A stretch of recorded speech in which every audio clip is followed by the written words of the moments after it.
Hello guys, hello. আমরা এখন আলিপুর কোথায় যাচ্ছি? আলিপুর কি মিউজিয়াম, আলিপুর মিউজিয়ামে যাচ্ছি। তোমরা হ্যালো গাইস, আমরা আজকে আলিপুর মিউজিয়ামে যাচ্ছি। এটা হলো আমার দাদা, আমার চ্যানেলে আমাকে চেনা। আর এটা হলো আমার মা। মামাম, মা, এটা হলো ওর মামাম। হ্যাঁ। So guys welcome to NG blog. তো আজকে আমরা যেতে চলেছি হচ্ছে আলিপুর মিউজিয়ামে। ইদানিং খুলেছে কি আগের বছর খুলেছে আমি জানি না, বাট অনেক দিনই খুলেছে, বাট আমাদের যাওয়া হয়নি। তো আজকে সময় করলাম যাবার। এটা হচ্ছে টিকিট কাউন্টার, এখান থেকে টিকিট পারচেস করতে হয়। টিকিটের দাম মাত্র 30 টাকা। আর ভেতর থেকে জায়গাটা সত্যি খুব বড়। বাইরে থেকে দেখে না মনে হলো, ভেতর থেকে জায়গাটা কিন্তু সত্যি খুব বড়। এখানে হচ্ছে পার্কিং লট, এখানে সব ধরনের গাড়ি রাখা যায়। এই যে সাইকেল নিয়ে চলে গেল, মানে সাইকেলও নিশ্চয়ই রাখা যায়, তাহলে কি করে নিয়ে যাবে। যেহেতু আমরা ক্রিসমাসের দিকে গেছিলাম, তো এখানে ক্রিসমাসের জন্য একটা সাজানো হয়েছিল একটা শোপিস। আর এটা হচ্ছে মেন এন্ট্রেন্স হচ্ছে জেলের। তখনকার দিনে এটাও মেন এন্ট্রেন্স ছিল কিনা জানি না, বাট এখন তো এটাই মেন এন্ট্রেন্স। ভেতরে অনেক ধরনের শপিং করার জায়গা রয়েছে, যেখানে আমি ঢুকিনি, তো আমি জানি না। আর বাইরে একটা কফি হাউসও রয়েছে, বাইরে নয় ভেতরেই জেলে।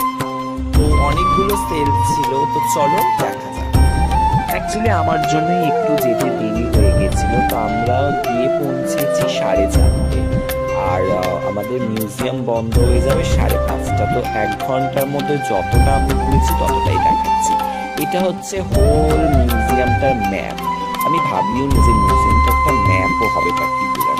যাই হোক, এখানে অনেক ধরনের লেখা ছিল, যেটাতে বোঝা যাচ্ছিল যে কোন দিকে গেলে আমরা কি দেখতে পাবো, বাট আমরা বেসিক্যালি খুব একটা জিনিস দেখতে পাইনি। স্ক্রিনশট নিয়ে রাখো, এটা যদি তোমরা ঘুরতে যাও তো তোমাদের কাজে লেগে যেতে পারে।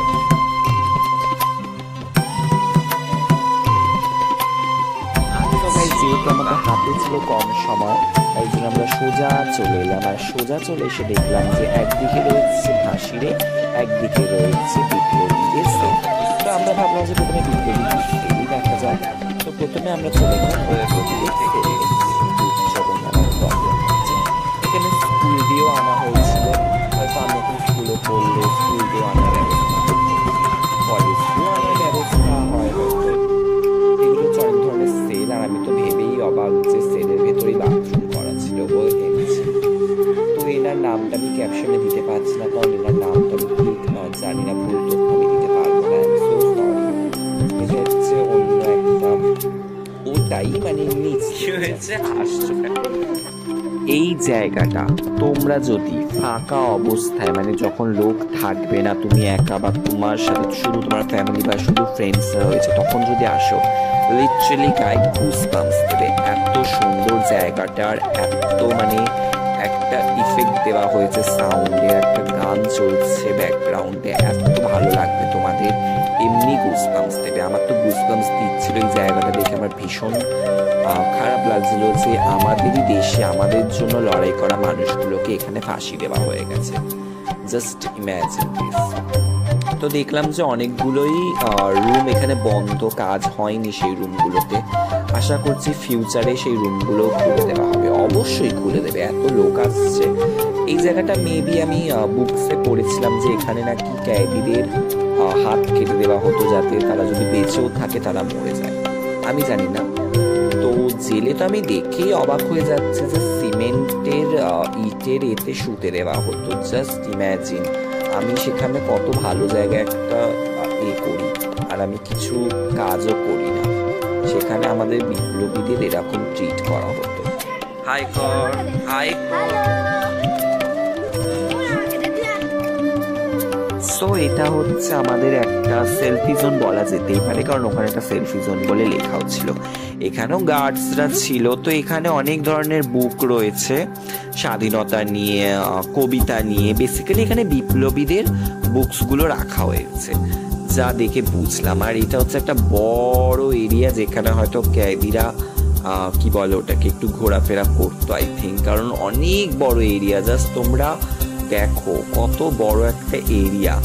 এখানে তো নিশ্চয়ই কিছু না কিছু হতো। আর যে সিঁড়ি দিয়ে উঠে যাচ্ছে, ওটাতে প্লিজ কেউ যেও না, ওটার মধ্যে সেরম কিছু নেই, বেকার। আমরা ওটার জন্য লাইন দিয়েছিলাম আমার ভাইয়ের জন্য, ওর জেদের জন্য, বাট ওটাতে কিছু নেই।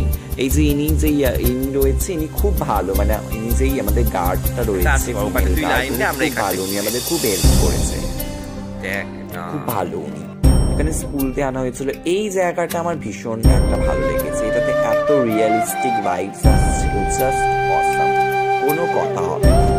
আর এখানে হয়তো কোনো জায়গায় কোনো থিমের দুর্গা ঠাকুর এখানে রাখা হয়েছে, সেটা আমি বলতে পারবো না, কারণ ভুল তথ্য আমি দিই না, যেটা জানি সেটাই বলছি। নানা ধরনের পয়েন্টস এখানে রয়েছে, আর দুর্গাটাও ভীষণ সুন্দর। এখানে নানা ধরনের মূর্তি করা রয়েছে, আর ভেতরে ওপরে যাওয়ারও একটা রাস্তা ছিল, যেটা আমাদের যেতে যেতেই বন্ধ হয়ে গেছিল। এরপর আমরা জানি না যে শোয়ের জন্য টাকা নেওয়া ছিল কি ছিল না, বাট আমাদের কাছ থেকে কোনো টাকা নেওয়া হয়নি, হয়তো লাস্ট মোমেন্ট তাই জন্য টাকা নেয়নি, বাট আমরা বিনা টাকাতেই হয়তো শো দেখে চলে এসেছি। তোমরাও দেখো শোটা।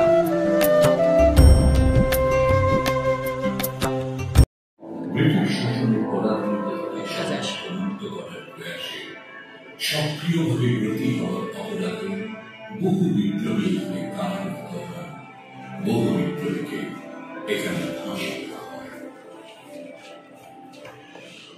বিদেশ থেকে পড়াশোনা ভারতে ফিরে অরবিন্দ ঘোষ ভারতের স্বাধীনতা সংগ্রামকে ঘনিষ্ঠভাবে জড়িয়েছিলেন, বুঝেছিলেন, বহু পরিকল্পনা রচনা করেছেন।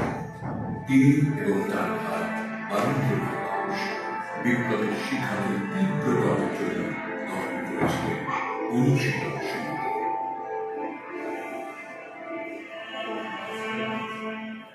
যুবকেরা এখানে শরীর চর্চার অনুশীলন করে।